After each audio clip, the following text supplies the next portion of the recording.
राम राम मित्रांनो, मी अमोल कोळेकर पाटील. काही वर्षापूर्वी एक चित्रपट आला होता. त्या चित्रपटाचं नाव होतं मुळशी पॅटर्न. पुण्यामध्ये MIDC आल्यानंतर किंवा IT पार्क आल्यानंतर कशा प्रकारे मोठमोठ्या कंपन्यांनी शेतकऱ्यांच्या जमिनी विकत घ्यायला सुरुवात केली आणि जे त्या ठिकाणचे मूळ शेतकरी होते त्यांनी आपापल्या जमिनी विकल्यानंतर कशा प्रकारे त्याच्यानंतरच्या सगळ्या परिस्थितीला सामोरं जावं लागलं आणि त्यातनं गुन्हेगारी पार्श्वभूमी निर्माण झाली.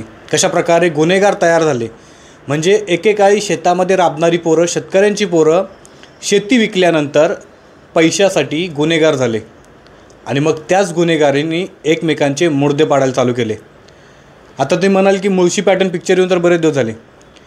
मुळशी पॅटर्नसारखा एक थरार पुन्हा एकदा घडलेला आहे. कुख्यात पुण्याचा गुंड निलेश घायवळ, आपल्याला सगळ्यांना माहिती आहे की गजा मारण्याची टोळी आणि निलेश घायवळची टोळी नेहमी यांच्यामध्ये धुसफूस सुरू असते. पाठीमागच्या वेळेला पुण्याचे कमिशनर अमिताभ गुप्ता यांनी या सगळ्यांची एक परेड भरवली होती आणि सगळ्यांना एक सज्जड दम दिला होता. पण त्याच्यानंतर या लोकांनी किती ते दम पाळला हे आपण सगळ्यांनी बघितलं. त्याच निलेश घायवळला म्हणजे अख्खं पुणे घाबरतं म्हणू शकतो आपण. गुन्हेगारी क्षेत्रामध्ये एक मोठं नाव आहे निलेश घायवळचं, कुख्यात गुंड म्हणून. त्या निलेश घायवळला भर पब्लिकमध्ये एका पहिलवानाने हाणलाय. म्हणजे एका पहिलवान म्हणजे कुस्तीचा सामना त्या ठिकाणी रंगवण्यात आलेला, फड लागलेला.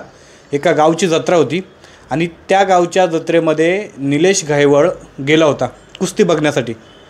त्याच गावातल्या पहिलवानांनी त्याच गावात कुस्ती खेळण्यासाठी आलेल्या पहिलवानापैकी एक जण, त्या पहिलवानांनी पब्लिकमधनं रस्ता काढत येत ज्या वेळेला निलेश घायवळ आयोजकांसोबत त्या ठिकाणी असलेल्या पहिलवानांना भेटत होता, त्या ठिकाणी बक्षीस वितरण करत होता आणि त्याच वेळेला अचानक पब्लिकमधनं एक पहिलवान समोर येतो आणि कुख्यात गुंड असणाऱ्या निलेश घायवळवरती हल्ला करतो आणि कानफाडात लावतो. आता विचार करण्यासारखी गोष्ट अशी आहे की ज्या निलेश घायवळची पुणे आणि पंचक्रोशीमध्ये इतकी प्रचंड दहशत आहे, लोक त्याचं नाव घ्यायला देखील घाबरतात. अशा व्यक्तीच्या अंगावरती जाणं, त्याच्यावरती हल्ला करणं, तेही एकट्यानं. बरं, निलेश घायवळ काय एकटा होता का? अजिबात नाही. त्याची पूर्ण सहकारी होती, त्याची टीम होती पूर्ण त्या ठिकाणी. आणि एवढं सगळं असताना देखील एक पहिलवान येतो आणि कानाखाली मारतो. ही काही छोटी गोष्ट नाही आहे. म्हणजे हा नक्की पहिलवान कोण होता त्याच्याबद्दल देखील मी तुम्हाला सांगणार आहे की यांनी मृत्यूला त्यांनी आव्हान दिलं होतं थोड्या वेळासाठी आपण म्हणू शकतो. कारण निलेश घायवळवरती हल्ला करणं म्हणजे मृत्यूला आमंत्रण देण्यासारखं आहे ना. कारण त्याच्यावरती आत्तापर्यंत बरेच खुनाचे गुन्हे दाखल झालेले आहेत, हाफ मर्डरचे गुन्हे दाखल झालेले आहेत, किडनॅपिंगचे झालेले आहेत, भरपूर गुन्हे दाखल झालेले आहेत. आणि पुणे पोलिसांच्या ट्रॅक रेकॉर्डवरती कुख्यात गुंड म्हणून त्या व्यक्तीचं नाव उल्लेख आहे. मग अशा व्यक्तीला डायरेक्ट भिडणं हे काही खायची सोपी गोष्ट तर नाही आहे. ही गोष्ट केली अहिल्यानगर जिल्ह्यामध्ये एका छोट्या गावात राहणाऱ्या एका पैलवानाने. सागर मोहोळ नावाचं एक पैलवान आहे. त्या पैलवानाने त्या गावात येणाऱ्या, त्याला आधी माहिती, आता भरपूर समाज माध्यमांवरती असं देखील प्रकारच्या बातम्या पसरल्या जातात की काही लोक बोलतात की तो त्या ठिकाणी खास करून निलेश घायवळला मारण्यासाठी आला होता. काही लोक बोलतात की पैलवान होता, तो कुस्ती खेळण्यासाठी आलेला. त्याच्यामध्ये आणखी एक गोष्ट मी तुम्हाला सांगतो की त्या ठिकाणी काही लोक, आता याच्यामध्ये 2-3 समाज माध्यमांवरती वेगवेगळ्या प्रकारच्या प्रतिक्रिया येत आहेत. काही लोक बोलत आहेत की त्या ठिकाणी तो फक्त त्या निलेश घायवळला मारण्यासाठी आला होता. काही लोक बोलतात तो पैलवान होता तर तो कुस्ती खेळायला आला होता. आणि बरेच असं वेगवेगळ्या दंतकथा देखील आता पसरायला सुरुवात झालेली आहे. परंतु हा मोहोळ नावाचा पैलवान त्या ठिकाणी का आलेला, त्यांनी इतकी हिंमत का केली ते देखील मी तुम्हाला सांगणार आहे. आता त्या ठिकाणचे जे आयोजक आहेत, ज्ञानेश्वर, त्यांचं आडनाव मला वाटते काहीतरी गीते आहे, ज्ञानेश्वर गीते नावाचे जे त्या ठिकाणचे आयोजक आहेत, त्यांनी असं सांगितले, माहिती दिली की त्या गावामध्ये राजकीय विरोधकांचा एक फड रंगलेला एकाच दिवशी आणि एक सार्वजनिक गावकऱ्यांचा देखील एक पैलवानांचा कुस्तीचा फड रंगला होता. तर राजकीय विरोधकांनी जो काही त्या ठिकाणी कुस्ती आयोजित केली होती त्या कुस्तीमध्ये बाहेरच्या पैलवानांना परवानगी दिली होती. आणि त्याच्यानंतर हा जो मोहोळ नावाचा पैलवान आहे तो त्या ठिकाणी गेलेला, त्याला जास्त पैसे देऊन, बक्षीस देऊन आमच्या गावकऱ्यांचा जो सार्वजनिक कुस्तीचा फड रंगलेला त्या ठिकाणी येऊन गदारोळ करण्यासाठी त्याला उत्साहित केलं होतं, असं त्या आयोजकाचं म्हणणं आहे. त्याच्यानंतर तो ड्रिंक करून आलेला, दारू पिऊन आलेला पैलवान, आणि त्याच्यानंतर तो त्या ठिकाणी आल्यानंतर माझी देखील या ठिकाणी कुस्ती तुम्ही लावा, तो मोहोळ नावाचा पैलवान या गीते नावाच्या आयोजकाशी बोलत होता. आणि त्यांचं असं म्हणणं होतं, गीतेचं असं म्हणणं आहे की तो मोहोळ नावाचा पैलवान आमच्याशी येऊन आम्हाला हुज्जत घालायला लागला की माझी देखील कुस्ती या ठिकाणी लावा.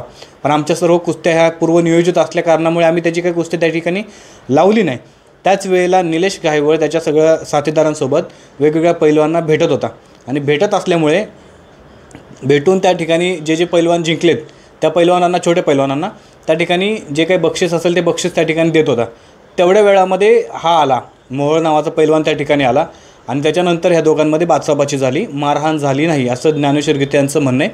परंतु जो सोशल मीडियावरती व्हिडिओ व्हायरल होते त्या व्हिडिओमध्ये स्पष्ट दिसते की हलगीवाले पुढे वाजवत चाललेत, पाठीमागे निलेश घायवळ त्याची टीम पूर्ण चाललेली आहे आणि त्याच वेळेला अचानक पाठीमागे हलगीवाल्यांच्या पाठीमागे गदारोळ झालेला बघायला मिळतो. आपण एका साईडला व्हिडिओ बघत असाल तर आपल्याला ते नक्की बघायला मिळेल.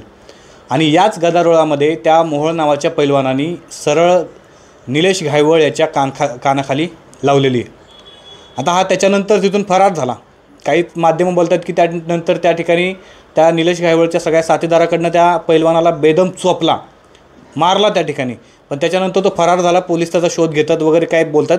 पण इतकी मोठी हिंमत करणं हे खरंच मोठ्या जोखमीचं काम आहे. पण आता नक्की हेच कारण आहे, कारण त्या ठिकाणी तो पैलवान दारू पिऊन आलेला, त्या कुस्ती लावायचं म्हणून तो बोलत होता की त्याच्या पाठीमागे अजून कुठलं कारण आहे ते कारण अजूनपर्यंत जरी स्पष्ट झालं नसलं तरी त्या मोहोळ नावाच्या पैलवानाच्या हिमतीला बघा, गुन्हेगारी ही गुन्हेगारी कृत्य, गुन्हेगारी कृत्य हे गुन्हेगारी कृत्य, त्याच्यामध्ये आपण कोणी समर्थन नाही करत. त्या पोलिसांनी पण त्या मोहोळ नावाच्या पैलवानावरती गुन्हे दाखल केलेले वगैरे सगळं ठीक आहे, त्याला पकडतील, त्याला हे करतील. परंतु इतक्या मोठ्या गुंड्याच्या कानाखाली मारणं ही काही साधी गोष्ट नाही आहे. त्याच्यामुळं अजूनपर्यंत का मारलं त्याचं कारण अद्याप जरी स्पष्ट झालं नसलं तरी मुळशी पॅटर्नसारख्या चित्रपटांची पुनरावृत्ती म्हणजे मुळशी पॅटर्न चित्रपट जो आहे ह्याच्यामध्ये ज्या प्रकारे गुंडांची एकमेकांची मारामारी दाखवले, त्याच्यानंतर कसा एक मोठा गुंडाला छोटा गुंड मारतो आणि तो मोठा होतो, असाच हा प्रकार आहे का? त्या मारहाणीनंतर त्या मोहोळ नावाच्या गुंडाला निलेश घायवळपेक्षा मोठा गुंड बनायचं आहे का? किंवा त्याचा आणखी कुठलं राग त्याच्यामध्ये व्यक्त होतो आहे का? किंवा दुसरं कुठलं कारण आहे का? ते येणाऱ्या काळामध्ये आपल्याला बघायला मिळेल. ज्यावेळेला पोलीस त्याला पकडतील त्यावेळेला सगळ्या गोष्टींचा खुलासा होईल. परंतु तोपर्यंत तुम्ही पुण्यामध्ये आणि पंचक्रोशीमध्ये दहशत असणाऱ्या कुख्यात गुंड निलेश घायवळ याच्या कानाखाली मारणाऱ्या मोहोळ नावाच्या त्या पैलवानाला काय म्हणाल? त्याच्या हिमतीला काय म्हणाल? आणि एकंदरीत पुण्यामधली जी काही गुन्हेगारी टोळी आहे ते मुळशी चित्रपटामध्ये दाखवल्यासारखं हा प्रकार आहे का? तुम्हाला काय वाटतं कमेंट करून तुम्ही नक्की सांगा. बाकी आपल्या चॅनल अजून सबस्क्राईब नसेल केलं नक्की करा. जय शिवराय, जय शंभूराजे, जय मल्हार.